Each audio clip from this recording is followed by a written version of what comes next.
No wealthy person on earth uses 24 hours.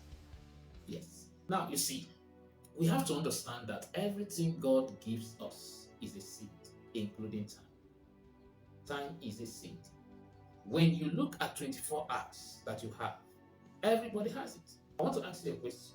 If someone is an employee, what is the major thing the employer is taking from that employee? Simply time. Because there are even times some employee come to work, there's nothing to do, but their time is tied down. So what wealthy people do is to engage other people, to employ others. That employment is buying time.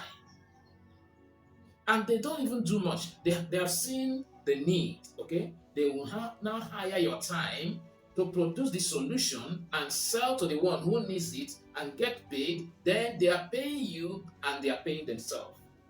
So at the end of the day, let's analyze this. Supposing there is an employer that has 5,000 workers, each of who spends 8 hours per day at work. Now, 8,000 multiplied by 5,000 is about 40,000 hours. Divide 40,000 hours by 24. That's about 1,666 days in a day. Divided by 365 days of a year, that's about 4.5 years in a day, and you are trying to struggle with just 24 hours. So while you are trying to struggle with 24 hours, somebody else has gathered about 40,000 hours to himself, to herself. I'm not saying it's bad, but I'm bringing a consciousness to us. If we don't have certain consciousness, we will be living our lives anyhow. And sometimes it's not even employing people, it could be employing machines. So, what you have done in 4 hours, you see this machine do it for you in 4 minutes.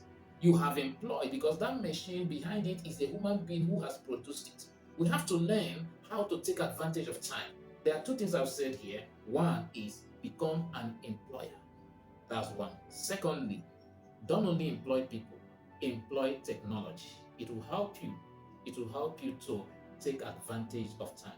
So, as a person, you are not supposed to be using 24 hours. You're supposed to gather more hours. Okay? No wealthy person lives on 24 hours. It's a seed that God has given you, and He expects you to do more. That's why sometimes you see a very old man that hasn't accomplished so much. Then you see a young guy at his 20 or 30, and he has accomplished so much that will take this other man 4 other lifetimes to scratch.